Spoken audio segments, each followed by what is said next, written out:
Hello friends, कैसे हो आप सभी। उम्मीद करता हूं बहुत शानदार होंगे और अपनी अपनी स्टडी को भी शानदार कर रहे होंगे। तो जैसा कि आप सभी जानते हैं, हम आपकी सेवा में प्रेजेंट हैं और आप ही का वेट कर रहे हैं। क्लास टाइम हो चुका है आपका, ठीक है। और आज की जो क्लास होगी हमारी, वो होगी एक्सरसाइज 4.3, ठीक है। जो एक्सरसाइज है वो चलेगी इस चैप्टर में। बस 3 ही एक्सरसाइज थी, 4.1, 4.2, 4.3। तो 4.1 और 4.2 हमारी बेहतरीन कंप्लीट हो चुकी है, बिल्कुल बहुत अच्छे से, है ना। अब ये लास्ट एक्सरसाइज है, आज ये भी कंप्लीट हो जाएगी इस क्लास में, ठीक है। और ये चैप्टर आज कंप्लीट हो जाएगा एनसीईआरटी बुक से आज, है ना। और फिर कल से इसके चलेंगे इसी चैप्टर के, कल से चलेंगे पीवाईक्यू। तो क्लास डेली करते रहें। शाम 7 बजे हम आपकी सेवा में बिल्कुल प्रेजेंट हो जाते हैं।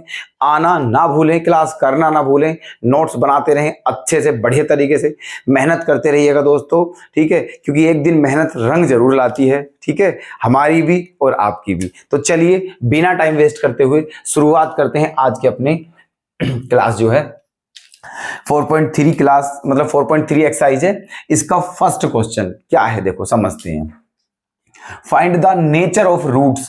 आपको रूट्स का नेचर बताना है कि रूट्स कैसे हैं of the following quadratic equation. जो नीचे की क्वाड्रेटिक इक्वेशन है, इनके जो रूट्स हैं उनका नेचर क्या है वो आपको बताना है। If the real roots exist find them, ठीक है। और ये भी कहा है कि अगर इनके रूट्स रियल हों तो उन्हें फाइंड भी करना है। समझ गए आप, ये बोला है। अच्छा, जब हमने आपके सामने ये चैप्टर स्टार्ट किया था तो तभी इसकी पूरी इंफॉर्मेशन आपको दे दी गई थी। उसमें हमने ये भी बताया था कि जो क्वाड्रेटिक इक्वेशन होती है उसकी स्टैंडर्ड फॉर्म जो होती है वो क्या होती है, a x square plus B x plus C equals to 0, ठीक है। और उसका डिस्क्रिमिनेंट जो निकालते हैं वो कैसे निकालते हैं, D equals to B square minus 4ac, वहां से निकालते हैं। और फिर बताया था कि अगर आपको रूट्स के नेचर फाइंड करने हो तो डी से ही पता चलता है। वो पहले डिस्क्रिमिनेंट निकालना होता है। अगर डिस्क्रिमिनेंट जो है उसकी वैल्यू ग्रेटर देन 0 हो तो रूट्स आपके डिफरेंट होंगे और रियल होंगे, ठीक है। अगर डी की वैल्यू इक्वल टू 0 हो तो रूट्स आपके रियल होंगे और इक्वल होंगे।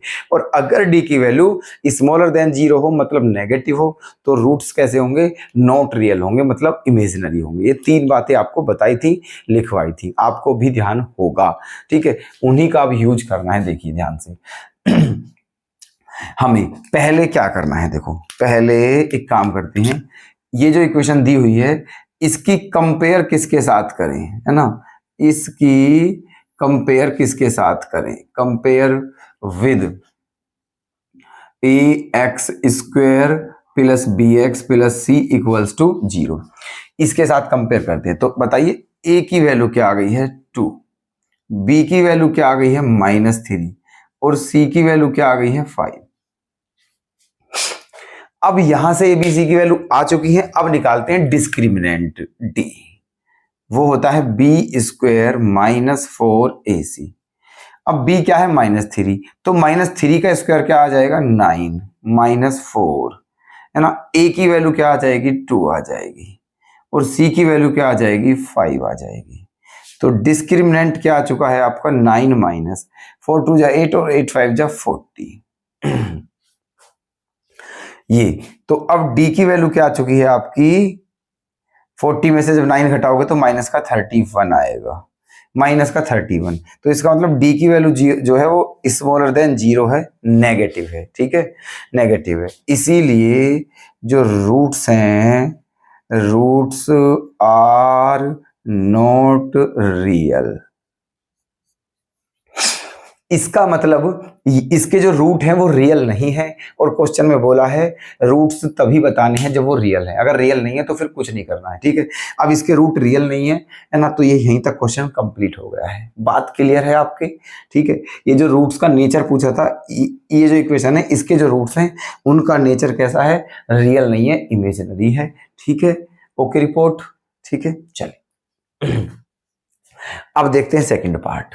सेकंड पार्ट में भी आपको क्या करना है, सेकंड पार्ट में भी आपको यही करना है कि इसकी कंपेयर, है ना, इसकी कंपेयर किसके साथ करोगे, compare with A x square plus B x plus C equal to 0। Okay, अब a की वैल्यू आपकी 3 आ गई है, b की वैल्यू -4√3 है और c की वैल्यू 4 है।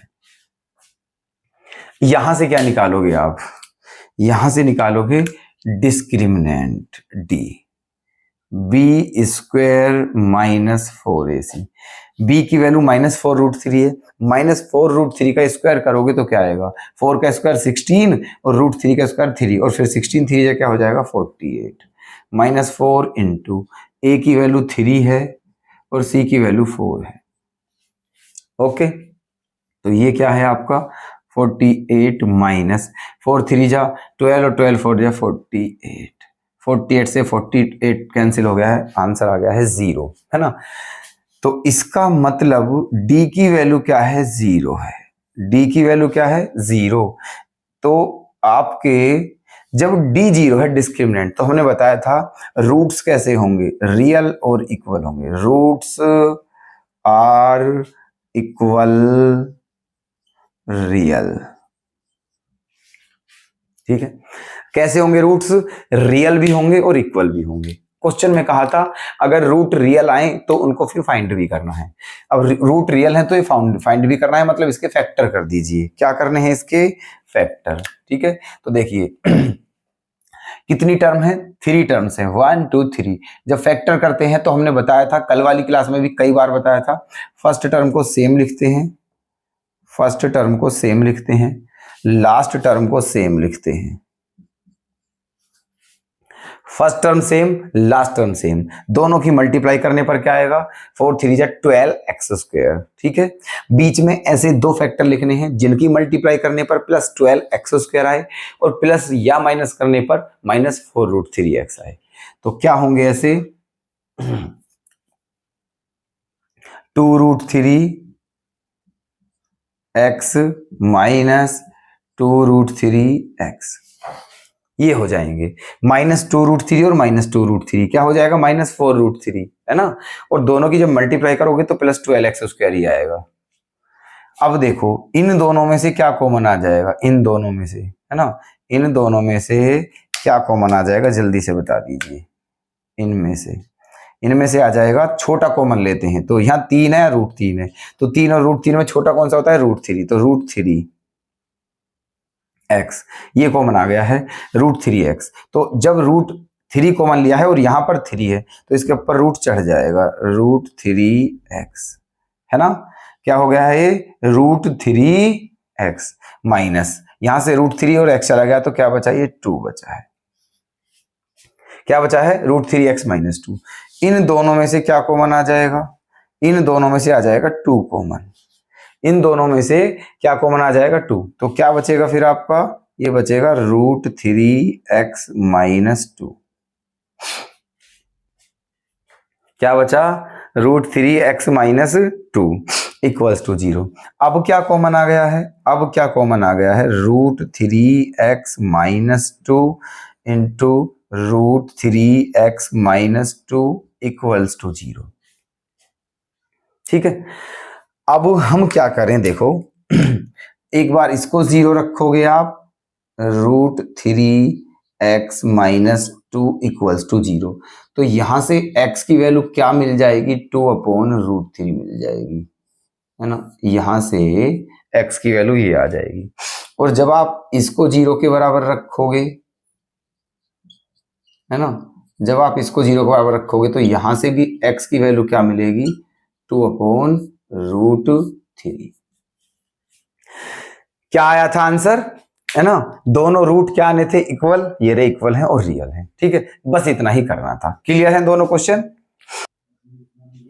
सेकंड क्वेश्चन पर आते हैं। क्वेश्चन नंबर सेकंड, इसके भी 2 पार्ट हैं। क्या कहा है देखना, find the values of k for each of the following quadratic equations so that they have 2 equal roots.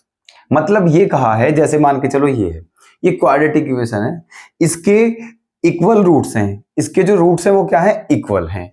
तो आपको k की वैल्यू बतानी है और इसके भी इक्वल रूट्स हैं तो k की वैल्यू बतानी है। अब सुनिए, जब रूट्स इक्वल होते हैं तो d बराबर क्या होता है, 0 होता है। जो डिस्क्रिमिनेंट होता है वो क्या होता है, 0। ठीक है, जब रूट्स इक्वल होते हैं। और d कैसे निकालोगे आप, यहां से देखना, यहां से d निकालिए। पहले ये बताइए, यहां से a की वैल्यू क्या आ जाएगी 2, b की वैल्यू क्या आ जाएगी k, c की वैल्यू क्या आ जाएगी 3। कैसे आएगी, जब इसकी compare a x square plus B x plus c से करोगे तो ए बी सी की वैल्यू आ जाएंगी, है ना। और बिकॉज अब डी निकालिए, डी क्या होगा, बी स्क्वायर माइनस 4ac। तो बी की वैल्यू के है तो क्या हो गया, के स्क्वायर माइनस 4ac। तो इसका मतलब आपकी डी की वैल्यू क्या आ गई है, के स्क्वायर माइनस 4 2 जा 8, 8 3 जा 24। ये डी आ गया है डिस्क्रिमिनेंट। अब क्या दिया हुआ है, बिकॉज गिवन, गिवन क्या दिया हुआ है, रूट्स आर इक्वल। ये गिवन है कि जो इसके रूट्स हैं वो इक्वल हैं, तो इसके हिसाब से फिर डी क्या होना चाहिए, 0। डी होगा 0। और डी की वैल्यू क्या है, के स्क्वायर माइनस 24 इक्वल्स टू 0। तो के स्क्वायर क्या आ जाएगा, 24। के स्क्वायर क्या आ जाएगा, 24। ठीक है। और यहां से अगर हम निकालें तो के की वैल्यू क्या आ जाएगी, √24। के की वैल्यू क्या आ जाएगी, √24। और 24 को क्या कर सकते हैं हम, 24 को क्या लिख सकते हैं, है ना, 24 को लिख सकते हैं 4 6 जा 24, है ना, 4 6 जा 24, है ना। अब देखिए 4 का स्क्वायर रूट क्या होता है, 2, क्योंकि ये इधर क्या बनेगा, स्क्वायर रूट। तो 4 का स्क्वायर रूट क्या होता है, 2, और 6 रूट के अंदर रहेगा, तो ये हो जाएगा प्लस माइनस 2√6। ये आपकी आ जाएगी के की वैल्यू, ये आ जाएगी के की value plus minus 2√6। Plus minus लगता है आप जानते हो, के स्क्वायर इसके बराबर है, तो जब के निकालोगे तो यहाँ प्लस माइनस में आएगा, 4 का 2 आ गया, √6। यही आंसर है। ओके ना। सेकंड पार्ट देखते हैं इसका। पहले ये थोड़ा सिंपलेस्ट फॉर्म में नहीं है, जो इसका ये है, ये सिंपलेस्ट फॉर्म में नहीं है, पहले इसे सिंपलेस्ट फॉर्म में करिए। सिंपलेस्ट फॉर्म में करने के लिए क्या करना है ना, देखिए इसको इसकी अंदर मल्टीप्लाई कर दीजिए, है ना, इसकी अंदर मल्टीप्लाई कर दीजिए तो क्या हो जाएगा, K X square minus 2kx plus 6 equal to 0। ये हो गया सिंपलेस्ट फॉर्म। अब इसकी कंपेयर किसके साथ करोगे, a x square plus B x plus c. और जब उसके साथ करोगे तो फिर उस हिसाब से ए की वैल्यू क्या आ जाएगी, के आ जाएगी, बी की वैल्यू आ जाएगी -2k, और सी की वैल्यू क्या आ जाएगी, 6 आ जाएगी। तो निकालोगे आप discriminant B square minus 4ac से बी स्क्वायर -2k का स्क्वायर करोगे तो क्या हो जाएगा, 4k स्क्वायर माइनस 4। ए के प्लेस पर k है और सी के प्लेस पर 6 है, तो क्या आ जाएगा 4k स्क्वायर माइनस 6 4 जा 24k। ये आ जाएगा आपका डिस्क्रिमिनेंट। क्या आ जाएगा, ये डिस्क्रिमिनेंट, है ना। अब क्या गिवन है हमें गिवन है रूट्स जो हैं वो कैसे हैं, रूट्स आर इक्वल्स। रूट्स क्या हैं, इक्वल हैं। तो इस हिसाब से d क्या होना चाहिए, 0 के इक्वल होगा, है ना। और d कितना निकाल रखा है हमने, 4k square minus 24k equals to 0। क्या कॉमन आ रहा है यहां से, 4k कॉमन आ रहा है, 4k, तो क्या बचा k माइनस 6। ठीक है, ये बचा, और इक्वल टू 0। एक बार 4k को 0 के बराबर लोगे आप, है ना, एक बार 4k को 0 के बराबर लोगे। जब 4k को 0 के बराबर लोगे तो यहां से k की वैल्यू क्या मिलेगी आपको, 0। जब 4k को 0 लोगे, एक बार k माइनस 6 को 0 के बराबर लोगे तो यहां से k की वैल्यू क्या मिलेगी, 6 मिलेगी। ठीक है, तो ये k की वैल्यू आ चुकी है 0 और 6। ठीक है, यही है इस क्वेश्चन का आंसर। तो क्लियर है आपके, कोई दिक्कत तो नहीं है। ओके, अब देखते हैं क्वेश्चन नंबर 3 को। और फिर उसके बाद 4। Is it possible to design a rectangular mango grove whose length is twice its breadth and the area is 800 meter square? If so, find its length and breadth. ये कहा है क्या एक ऐसी रेक्टेंगुलर मैंगो ग्रेव बनाना possible है? एक mango grave का मतलब है आम की बगिया या बगीचा, ऐसा समझिए आप, ठीक है। एक आम का बगीचा है ना। तो एक कहा है क्वेश्चन में, क्या एक ऐसा रेक्टेंगुलर या आयताकार, ठीक है, आम का बगीचा बनाना संभव है? अगर है तो उसकी लेंथ और ब्रेथ बतानी है, और नहीं है तो नहीं बतानी, ठीक है। कैसा? यहां से देखिए, कहा है हुज लेंथ इज 2, ठीक है। वो जो आम का बगीचा है उसकी जो लेंथ है वो उसकी ब्रेथ की कितने गुनी है? 2 गुनी है ना। अच्छा, और उसका जो एरिया है वो 800 मीटर स्क्वायर है। अभी देख लेते हैं, देखो सॉल्यूशन। मान लेते हैं लेट ब्रेथ ऑफ ग्रोव, जो आम की बगिया है मतलब उसकी ब्रेथ क्या मान ली हमने? x मान लिया है, x मीटर, है ना। तो उसकी लेंथ क्या हो जाएगी? लेंथ ऑफ ग्रोव, क्योंकि जो लेंथ है वो ब्रेथ की कितने गुना है? 2 गुना है, तो ये हो जाएगी 2x मीटर, ठीक है। अब इसका एरिया क्या दिया हुआ है? गिवन एरिया, एरिया क्या हो जाएगा? L इंटू बी, है ना। L है 2x और B है x, तो क्या हो गया है? 2x square. ये एरिया है ना। ये क्या है? एरिया, ठीक। अब एरिया दिया हुआ क्या है? ये हमारे अकॉर्डिंग एरिया निकला है, और दिया है कि जो एरिया है वो कितना है? 800। इसका मतलब जो 2x स्क्वायर है वो किसके इक्वल है? 800, है ना। अब क्या करना है? 2 से डिवाइड, कितनी बार कटेगा? 400 बार। तो x स्क्वायर की वैल्यू क्या आ जाएगी? 400। तो x की वैल्यू क्या आ जाएगी? 20 मीटर। x की वैल्यू क्या आ गई? 20, क्योंकि 400 का स्क्वायर रूट क्या होता है? 20 होता है। 400 का स्क्वायर रूट क्या होता है? 20। तो इसका मतलब इसकी जो लेंथ है वो कितनी आ जाएगी?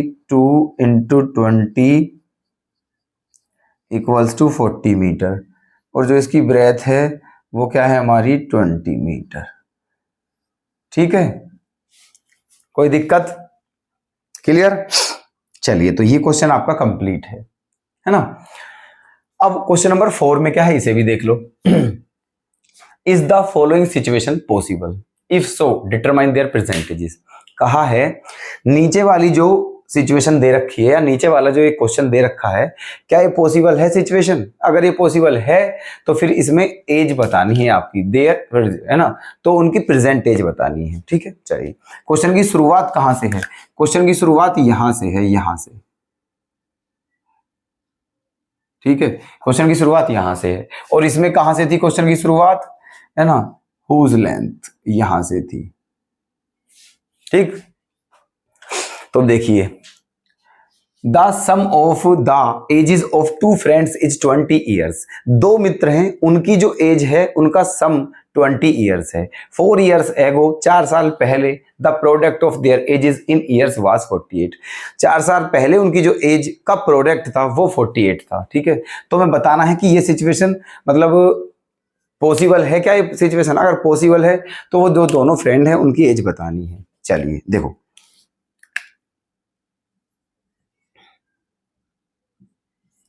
क्या गिवन है? गिवन है first friend present age of first friend plus present age of second friend equals to 20। ये दिया हुआ है present age of first friend plus present age of second friend equals 20। दोनों की प्रेजेंट एज का सम 20 है। अब हम मान लेते हैं, है ना, मान लेते हैं let present age of first friend equals to x। मान लिया जो फर्स्ट फ्रेंड है उसकी प्रेजेंटेज x है, ठीक है, तो सेकंड की क्या हो जाएगी, then present age of second friend, ठीक है। अगर फर्स्ट फ्रेंड की एज को x मान लें तो सेकंड की क्या हो जाएगी 20 माइनस एक्स, क्योंकि दोनों का सम 20 था। क्लियर बात यहां तक। अब इसने कहा है 4 साल पहले, 4 साल पहले की बात करी है, 4 साल पहले पहुंचना है ना। 4 years एगो, 4 years एगो, 4 साल पहले फर्स्ट फ्रेंड, है ना। फर्स्ट फ्रेंड की एज क्या हो जाएगी x minus 4 and second friend, second friend की क्या हो जाएगी, जब इसमें से 4 माइनस करोगे तो ये हो जाएगा 16 minus x.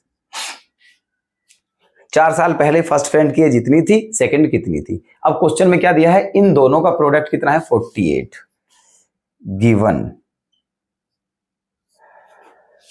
x minus 4 into 16 minus x equals to 48, ये गिवन है। दोनों की मल्टीप्लाई कीजिए, है ना, तो x की 16 में करोगे तो क्या आएगा 16x, है ना, माइनस एक्स स्क्वायर। अब 4 की कीजिए, 16 4 जा 64 प्लस 4 की x में करोगे तो प्लस 4x इक्वल्स टू 48।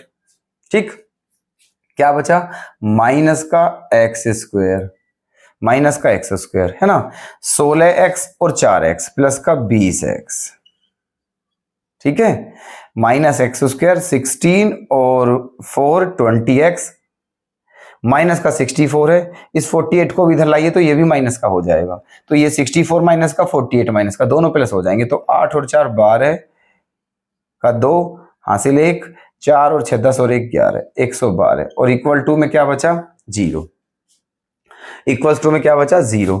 अब माइनस से डिवाइड करोगे जब तुम यहां, ठीक है, तो ये क्या हो जाएगा x square minus 20x plus 112 equals to 0।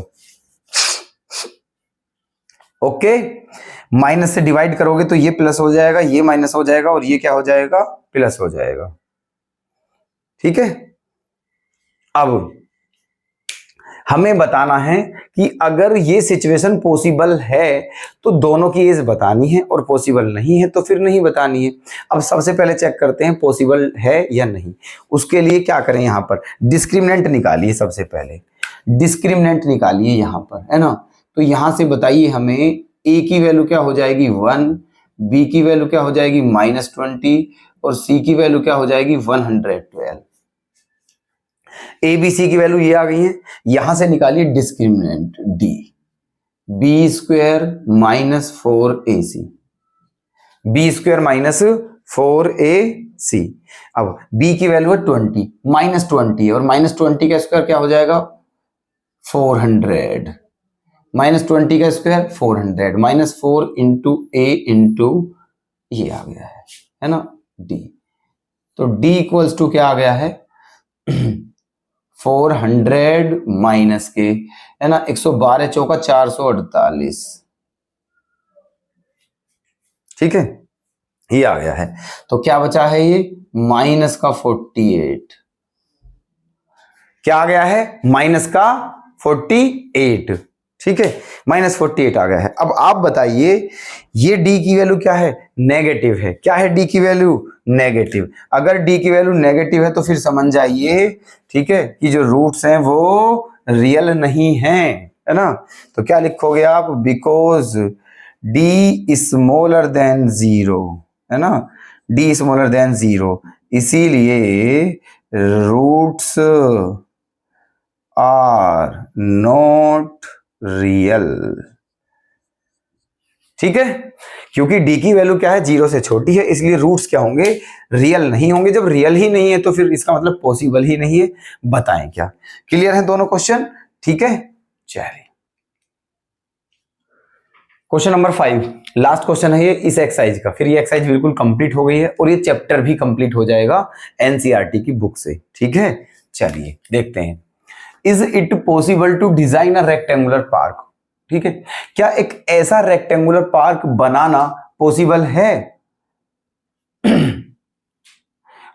Park of parameter 80 metre, ठीक है, जिसका पैरामीटर 80 हो और एरिया 400 हो। ठीक है, अगर पॉसिबल है तो उसकी लेंथ और ब्रेथ बतानी है। चलिए तो देखो एक काम करते हैं, क्या काम कर सकते हैं आप बताइए हमें, गैस करके सॉल्यूशन ही कर सकते हैं और क्या कर सकते हैं। देखिए लेट छोड़िए, है ना, सबसे पहले काम क्या है, पहले गिवन लिखिए। गिवन क्या है? गिवन पैरामीटर, ठीक है, पैरामीटर ऑफ पार्क। ठीक है, पैरामीटर ऑफ पार्क ये क्या दिया हुआ है, 80 दिया हुआ है, 80। और किसका है? रेक्टेंगुलर पार्क है, रेक्टेंगुलर पार्क। और रेक्टेंगुलर पार्क का क्या होता है? Parameter 2l+b। ये कितना है? 80।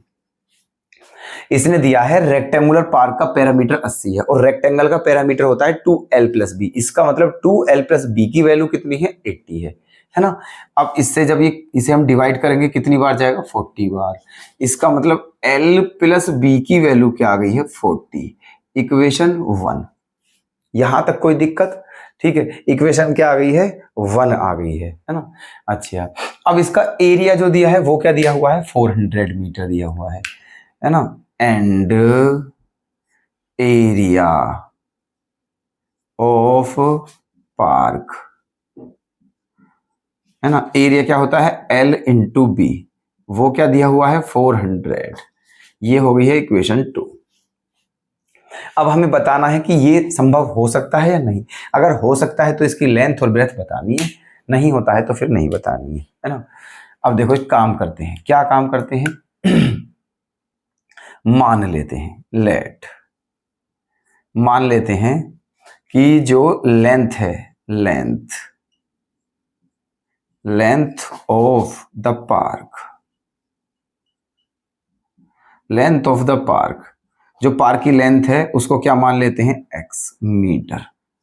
पार्क की लेंथ को क्या मान लिया? x metre. Then breath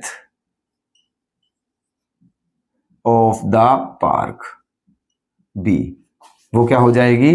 40 - x metre. देखो हमें लेंथ और ब्रेथ का सम क्या है? 40 पता है, हमें पता है लेंथ और ब्रेथ दोनों का सम 40 है। अगर हम लेंथ को x मान लें तो ब्रेथ क्या बची? 40 - x बचेगी, नहीं बचेगी? ठीक है, अगर यहाँ l के प्लेस पर x रख दें तो b की वैल्यू क्या आ जाएगी? 40 - x। मतलब लेंथ x है और ब्रेथ 40 - x है, दोनों है। ठीक है, अब l × b यहां रख दीजिए, फ्रॉम टू l के प्लेस पर क्या रखें? x इंटू बी के प्लेस पर क्या रखें? 40 - x और इक्वल्स टू कितना है? 400। सही है ना। अब इसकी मल्टीप्लाई करते हैं यहां इसकी, तो क्या हो जाएगा ये? 40x - x² equals to 400।